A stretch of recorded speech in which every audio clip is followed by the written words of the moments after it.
నమస్కరించుకుంటూ ఈరోజు అధ్యక్ష స్థానం వహించినటువంటి సమరసానంద బోటు కృష్ణమూర్తి ఆర్ల వారి యొక్క దివ్య మూర్తిత్వమునకు, అలాగే మరియు దయానంద కొప్పుశెట్టి జగపతార్ల వారికి, పూర్ణానంద శ్రీ బోటు సత్యనారాయణ ఆర్ల వారికి పేరు పేరున ఇక్కడ ఉన్నటువంటి గురువులకు, గురు పెద్దలకు అందరికి కూడా ద్వాదశి నమస్కారములు తెలియపరుచుకుంటూ, మీకు మాకు అందరికి కూడా ఇక్కడ ఉన్నటువంటి వారికి సద్గురుమూర్తి శుభాశిషులు ఎల్లవేళ్ళ కలగాలని కోరుకుంటూ, మరి ఈరోజు ఇంత దేదీప్యమానమైనటువంటి కార్యక్రమము తలంపు చేసి ప్రతి ఏడాది మరి ఈ కార్యక్రమం ఉండేది కాదు. 3 సంవత్సరాల నుండి ఈ కార్యక్రమం ప్రారంభమయ్యింది. మొదట మే నెల మొదటి శనివారంలో జరిగే కార్యక్రమం మంచి ఎండతో జరిగేది. మరి అయ్యగారు పరమైన తరువాత ఈ కార్యక్రమము మనకి ఇది 3వ సంవత్సరము.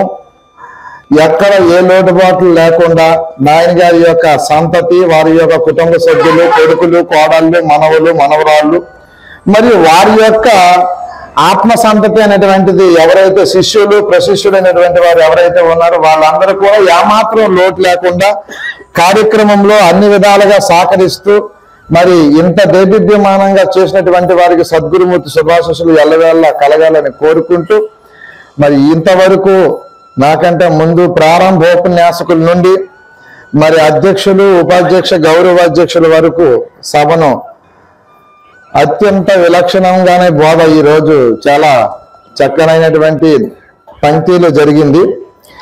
మరి ఈరోజు కార్యక్రమానికి కారకులైనటువంటి నిర్భయానంద సత్యదాస్ భాగవతార్ల వారి కోసం 2 విషయాలు మాట్లాడుతూ సభలో మాట్లాడదలుచుకుంటున్నాను. ఇంచుమించు 2004, 2005 ఈ ప్రాంతం నుండి పోలాకి, శ్రీకాకుళం జిల్లా పోలాకి మండలం కొత్తరేవు అనే గ్రామంలో ఆయన రావడము, బ్రహ్మం గారి కథలు గట్ట చెప్పడం గట్ట జరిగేవి. అలా జరుగుతూ నా ఉపదేశ కాలానికి కూడా ఆయన సాక్షిభూతుడిగా, సాక్షుల్లో ఆయన కూడా ముఖ్యమైన సాక్షి. గోపాల్ బాబు గారు నాకు ఉపదేశం, మద్గురుదేవులు నాకు ఉపదేశం చేసేటప్పుడు చెన్నాదాస్ గారు, సత్యదాస్ గారు, అలాగే ఈశ్వరమ్మ గారు, ఇంకా మనకి కొప్పుశెట్టి సత్యనారాయణ గారు, తర్వాత మనకి స్వామి కొద్దిగా లేటుగా ప్రాంతాలకి ఎన్నిసార్లు పిలిచినా తక్కువ ప్రయాణాలు అనమాట. మనకి అంటే 10 సార్లు పిలిపించుకుంటే 2 సార్లు 3 సార్లు వచ్చేవారు, ఎక్కువ శాతం అలా జరిగేది. ఇటువంటి పెద్దలందరూ సాక్షిభూతులుగా కార్యక్రమం జరిగేది. అయితే ఈరోజు ఏ బోధ కోసం ప్రారంభం నుండి మాట్లాడుకుంటున్నారో, ఆయన ఇదివరకు ఆ బోధ చెప్పేటప్పుడు చాలా మంది పెద్దలు అనిపించుకున్న వాళ్ళు చాలా మంది దానికి అంగీకార భావంతో ఉండేవారు కాదు. చాలా మంది పెద్దలు ఆ టైంలో, నాయన మీరు అలా చెప్పే పద్ధతి కరెక్ట్ కాదు, ఇప్పుడే మీరు అది చెప్పినట్లుగా అయితే మిగతా వాళ్ళు దానికి ఎలాగవుతుంది, అభ్యాసులు ఉంటారు, అభ్యాసతీతులు ఉంటారు, ఆరుడులు ఉంటారు, అతీతులు ఉంటారు, మీరు మొట్టమొదట్లో ఏది లేదనుకుని సంబోధన చేస్తే ఏ విధంగా అవుతుంది అనుకుని కొద్దిగా విమర్శ భావంగా కూడా మాట్లాడడం జరిగేది. ఎవరి మీద? సత్యదాస్ నాయన మీద. అంటే సభలో కాకుండా పక్కన తీసుకొని, నాయన కొద్దిగా బోధా విధానం మీరు కొద్దిగా ప్రారంభ దశ నుంచి మీరు చెప్తే ఆయన మరి అదే పంక్తిలో మళ్ళీ చెప్పేవారు. ఎక్కడ శైవము, శాక్తేయము, గానపత్యము, కాపాలికము మొదలగు అన్ని మళ్ళీ మాట్లాడుతూ మళ్ళీ ఈ పంక్తిలోకి వచ్చి కూడా చెప్పే విధానము ఆయనకి ఆ రకంగా ఈ రకంగా 2 ఏదులు వేసిన మహానుభావుడు. కాబట్టి ఆయన ఇందాక మన అధ్యక్షులు వారు చెప్పినట్లుగా ఆయన ఆశయము, ఆయన తాలూకు వాక్కు ఇక్కడ మాట్లాడుతుంది. ఈరోజు ఆ పంక్తిలోనే మాట్లాడుతుంది, ఆ పూర్ణతత్వంలో, పూర్ణబోధలోనే మాట్లాడుతుంది. ఎందుకంటే ఆయన ఆశయం అటువంటి యేసుని బీజము. మరి ఆ మహనీయుడి కోసం చెప్పాలి అంటే ప్రత్యక్ష ప్రమాణంగా మీరందరికీ తెలిసినవి ఏవో 2 విషయాలు చెప్తే, ఆ విషయాల్లో మనకి మహానుభావుడైనటువంటి జగపతి నాయన కూడా సాక్ష్యమే. నేను ఈ గురువులందరికీ తీసుకెళ్ళడము, ఉదయం పూజ అయితే రాత్రి అంతా భోజనాలు పెట్టి బాగా 10 గంటల వరకు ఉండి సేవాగట్ట అయిపోయిన తరువాత వాళ్ళు పడుకునే ముందు నేను వాళ్ళ దగ్గరికి వెళ్ళేవాడిని. వెళ్ళిన తర్వాత సంశయాలు ఉంటే అడిగేవాడిని అనమాట. ఇంకా అక్కడికి వాళ్ళకి స్టార్ట్ అయ్యేది జ్వరం. ఎందుకంటే ఇంకా వాళ్ళకి నిద్ర ఉండేది కాదు. నాయన వచ్చావనుకొని ఆయన చెప్పేవాడు. తర్వాత మెల్లిమెల్లిగా కదిలేది ఆ బోధ. తెల్లవారులు అయిపోయేది ఆ బోధ. తెల్లవారులు ఇంకా చెప్తూనే ఉండేవారు. మొట్టమొదట ఆయన కదిలేవాడు కాదు. నిర్భయానంద స్వామి మొత్తం నేను చెప్తానని కదిలేవాడు కాదు. ఎవరైనా చెప్తే విని విని విని అక్కడ ఏదైనా పాయింట్ కొద్దిగా సైడ్కి వెళ్తుంది అనే ఉద్దేశం ఆయనకు వచ్చేస్తుంటే దాన్ని ఏ రకంగా ట్రాక్ ఎక్కించాలో ఆ ట్రాక్ ఎక్కించిన మహానుభావుడు నిర్భయానంద సచ్చిదానంద స్వామి. ఆయన కోసం ఎన్ని సభల్లో చెప్పుకున్న తప్పు. ఆ మహానీయుడికి మరొక్కసారి శిరసాష్టాంగ ద్వాదశి నమస్కారం, ఆయనకు దివ్య మూర్తిత్వము నమస్కరించుకుంటూ మరి ఒక్కసారి పెద్దలందరికీ నమస్కరించుకుంటూ, మరి ఈరోజు మన శివరామ దీక్షితుల వారి సిద్ధాంతము సాంప్రదాయము దేశ నలుమూలలు ప్రచార రూపంగా ఉంది అంటే అది ఇటువంటి మహాత్ములు పర్యటనలో ఉన్నారు కాబట్టి, వాళ్ళంతా పర్యటించారు కాబట్టి ఈ దేశము నలుమూలలు కూడా వ్యాపించి ఉంది. అంతకుముందు సచ్చిదానంద పగడాల వెంకటేశ్వర అవధూత స్వాముల వారు, ఆయన హయాంలోనే కూరాకల దుర్గానంద సరస్వతి పంచదశి స్వాముల వారు, ఇలాంటి మహనీయులు అందరూ పర్యటన చేసి అన్ని ప్రాంతాల్లో కూడా అన్ని రకాలుగా ఈ యొక్క బోధని అచల పదాచార్య దింపిలి గడ్డవార్ల వారు ఎక్కడ బర్మ ఆయన 1926లో పరమయ్యారు.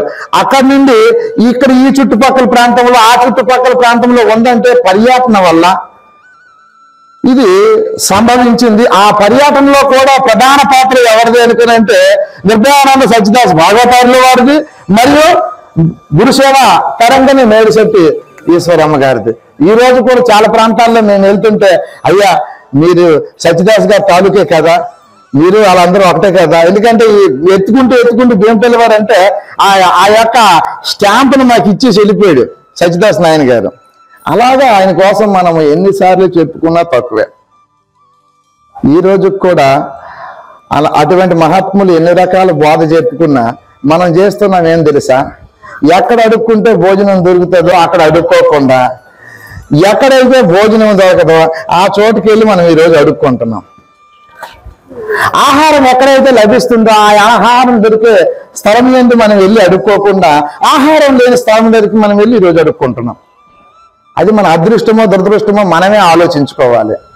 ఇప్పుడు చాలా సందర్భాల్లో అందరికీ తెలిసిన విచారణే కథలు, చిన్న అది మళ్ళీ కృష్ణప్రభు కూడా దాన్ని బతిమాలుకున్నాడు. పునరాయుక్తి దోషంలో అనుకుని మళ్ళీ చెప్పాను అనుకుని మీ బిడ్డడిగా మన్నించమని కూడా చెప్తాడు ఆయన కొన్ని సందర్భాల్లో. కాబట్టి ఒకనొక వ్యక్తికి ఆ రోజుల్లో వస్తు మార్పిడి ఉన్న రోజుల్లో ఆయన కట్టెల వ్యాపారం చేసుకునేవాడు. ఆ మహనీయుడు కట్టెల వ్యాపారం చేసుకుంటూ జీవనోపాధి నడుపుకునేవాడు. ఆ మహాత్ముడు వెళ్తూ ఒక 7-8 కొండలు ఎక్కేసినాడు.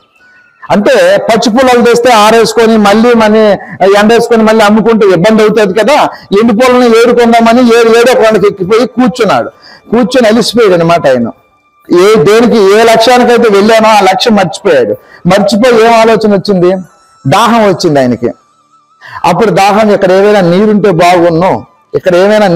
బాగున్ను నేను దాహం తీర్చుకుందాను అనుకుని ఒక ఆశ కలిగినప్పుడు అక్కడ ఆ నీరు వచ్చింది. బంగారం యొక్క పాత్రతో నీళ్ళు వచ్చాయి.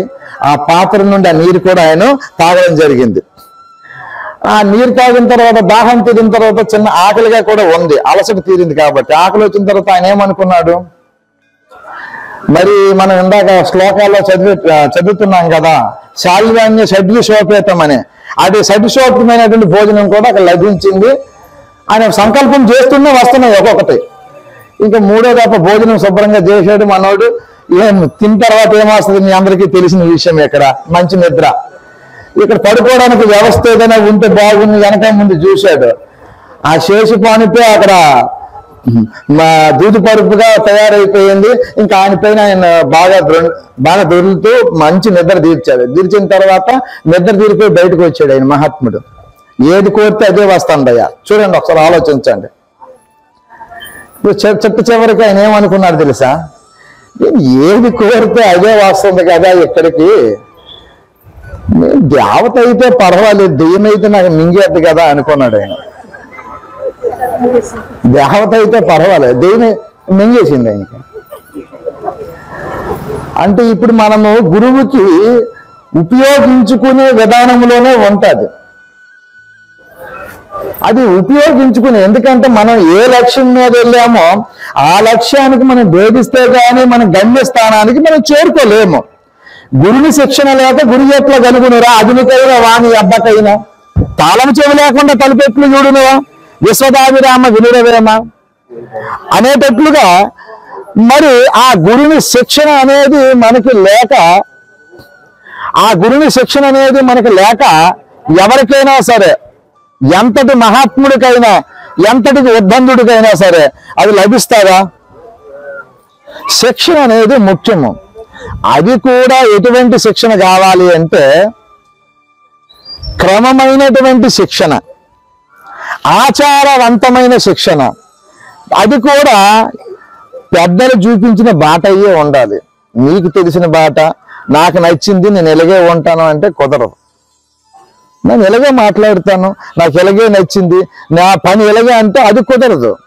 అది ఆచరణ ఎలాగ ఉండాలి అంటే విచారణ ఆచరణతో సమీపమై ఉండాలి. చాలా సందర్భంలో మనసులో ఒకటి ఉంటుంది, తిట్టుకుంటాం, దాని ఎదురు కనిపించిన వెంటనే నాయనా నాయనా నాయనా నాయనా, మనసులో ఒకటి ఉంది కానీ ఏమంటున్నాము, గౌరవిస్తున్నాం బయటికి. మనసులో ఒకటి, వాక్కులో ఒకటి ఉండకూడదు. తలంపు పని చేసే పనిలో వేరే ఉండకూడదు. త్రికరణ శుద్ధిగా చేసే పని ఒకటయ్యే ఉండాలి. ఒకే ఒక విషయం మనం మాట్లాడాలి అంటే, ఒక విషయం మనం బాగా ఆలోచించాలి అంటే, మనం ఇంత వచ్చినటువంటి జనాలకి మనము ఉద్ధరించడానికి వచ్చామా, మనకు మనం ఉద్ధరింపబడడానికి వచ్చామా? మనకి మనము ఉద్ధరింపబడడానికి వచ్చాము. మనం ఉద్ధరింపబడ్డామా లేదనేది మనకి మనమే సాక్షి చెప్తాం, కానీ పక్కోళ్ళు మరి మనకి ఎవరైనా స్టాంప్ వేసి చెప్తారా? నువ్వు ఎవరు అంటే సమాధానం ఎవరు చెప్పాలా? నీవే చెప్పాలా. నేను ఎవరు అంటే దానికి సమాధానం ఎవరు చెప్తారు?